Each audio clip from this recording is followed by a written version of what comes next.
Hello students, इस video में हम बात करेंगे कि हम संयोजकता को कैसे निकाल सकते हैं। इसको हमें रट्टा नहीं लगाना होता है। इसके लिए हमारे पास कुछ मेथड है।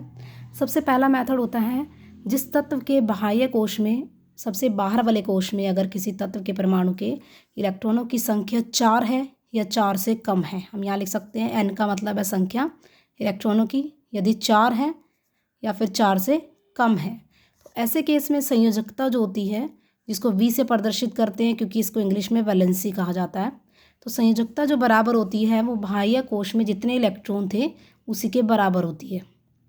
तो इस केस में आपको देखना है कि अगर परमाणु के सबसे बाहर वाले कोश में इलेक्ट्रॉनों की संख्या 4 है या 4 से कम है, तो जितने इलेक्ट्रॉन रहेंगे वो बाह्य कोश में वही संयोजकता बन जाती है। उदाहरण के लिए हम देख सकते हैं, हाइड्रोजन है, परमाणु संख्या 1 होती है, इलेक्ट्रॉनों की संख्या परमाणु संख्या के बराबर हो जाएगी, तो इसलिए इलेक्ट्रॉन भी 1 है इसमें। इलेक्ट्रॉनिक विन्यास हमने अपनी पिछली वीडियोज़ में डिस्कस भी किया था कैसे निकालते हैं। तो यहाँ पर K में 1 इलेक्ट्रॉन है, तो यही इसका बाहर वाला कोश है। 1 इलेक्ट्रॉन है इसमें, क्योंकि इलेक्ट्रॉनों की संख्या 4 से कम है, तो यही इसकी संयोजकता हो जाएगी। तो V बराबर 1 हो जाएगा। कार्बन है, इसका परमाणु संख्या 6 होती है, इलेक्ट्रॉनिक विन्यास 2 4, इसका बाहर वाला कोश ये है, इसमें इलेक्ट्रॉनों की संख्या 4 के बराबर ही है, तो यही हमारा फर्स्ट वाला केस हो जाएगा। इलेक्ट्रॉनों की संख्या जो रहेगी वही संयोजकता के बराबर हो जाएगी। नेक्स्ट हमारे पास है मैग्नीशियम है, परमाणु संख्या 12 होती है, विन्यास 2 8 2, सबसे बाहर वाले कोश में 2 इलेक्ट्रॉन आ रहे हैं जो कि 4 से कम है, तो संयोजकता क्या हो जाएगी, 2 बन जाएगी। इस तरीके से नेक्स्ट आप एल्यूमिनियम के लिए भी फाइंड आउट कर सकते हो। दूसरा मेथड हो जाएगा कि अगर आपके परमाणु के बाहर वाले कोश में इलेक्ट्रॉनों की संख्या 4 से अगर ज़्यादा हो जाए, इससे पहले वाले केस में हमने देखा था 4 है या 4 से कम है, और इस केस में अगर इलेक्ट्रॉनों की संख्या 4 से ज़्यादा हो जाती है, तो संयोजकता बराबर आपको 8 में से जितने इलेक्ट्रॉन बाहर वाले कोश में हैं उनको घटा देना है। उदाहरण के लिए नाइट्रोजन है, परमाणु संख्या 7 होती है, परमाणु संख्या को Z से प्रदर्शित किया जाता है। इलेक्ट्रॉन है, परमाणु संख्या के बराबर होते हैं 7, इलेक्ट्रॉनिक विन्यास 2 5, बाहर वाले कोश में 5 इलेक्ट्रॉन हैं जो कि 4 से ज़्यादा हैं। तो हमें क्या करना है, वैलेंसी जो है संयोजकता बराबर 8 में से इन 5 इलेक्ट्रॉनों को घटा देना है। तो 8 में से 5 गया, 3 आंसर हो जाएगा। सेम हमारे पास ऑक्सीजन है, इसका परमाणु संख्या 8 है, इलेक्ट्रॉनिक विन्यास 2 6 हो जाएगा।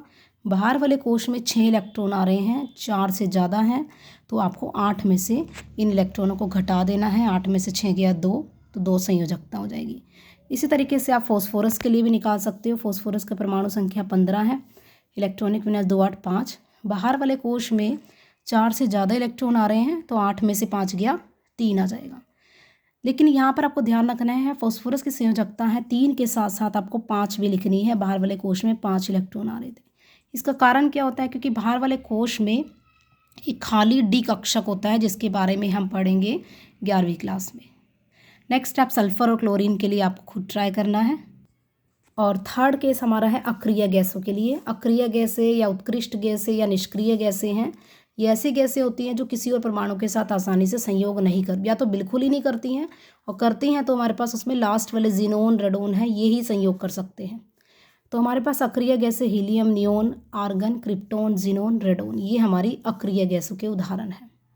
अक्रिय गैसों की संयोजकता हमेशा 0 होती है। इसका कारण क्या होता है, इसका कारण हमारे पास एक नियम होता है, अष्टक नियम। अष्टक नियम में ही इसका आंसर होता है। अष्टक नियम क्या कहता है कि अगर किसी परमाणु के बाहर वाले कोश में, सबसे बाहर वाले कोश में यदि उसके 8 इलेक्ट्रॉन है या 2 इलेक्ट्रॉन है, 2 इलेक्ट्रॉन हीलियम को लेकर कहा गया है सिर्फ यहाँ पर, 2 या 8 इलेक्ट्रॉन है, तो वो परमाणु स्थिर रहता है, वो किसी और परमाणु के साथ बंध नहीं बनाता। ना इलेक्ट्रॉन वो त्याग कर सकता है, ना वो प्राप्त करता है, ना वो साझा कर सकता है। तो जब वो ऐसा करेगा ही नहीं, तो यानी कि उसकी संयोजकता क्या हो जाएगी, 0 हो जाएगी।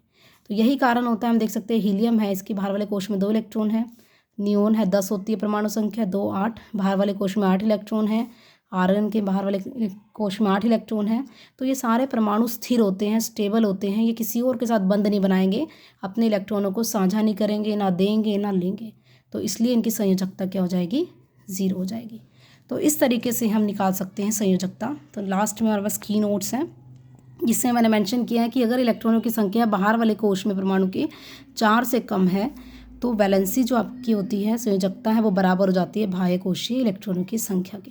4 से ज़्यादा होने पर हो जाएगी 8 में से घटाकर आ जाएगा। और अगर 8 इलेक्ट्रॉन आ रहे हैं बाहर वाले कोश में तो आपकी वैलेंसी है वो 0 हो जाएगी। कार्बन व सल्फर की संयोजकता आपको ज्ञात करनी है और कार्बन का क्वेश्चन है यूपी बोर्ड में बहुत बार पूछा भी जाता है, ये बहुत ही इंपॉर्टेंट है। कार्बन की संयोजकता है आप 4 होती है। तो कैसे निकाल सकते हैं? कार्बन है आपका इलेक्ट्रॉनिक विन्यास 2-4 होता है, बाहर वाले कोश में 4 इलेक्ट्रॉन है, तो इसलिए आपकी संयोजकता है वो भी 4 हो जाएगी। तो संयोजकता को आपको रट्टा नहीं लगाना है। तो आज के लिए इतना ही। Thank you very much. अगर वीडियो आपको पसंद आई हो तो लाइक कीजिए, चैनल को सब्सक्राइब कीजिए। Thank you.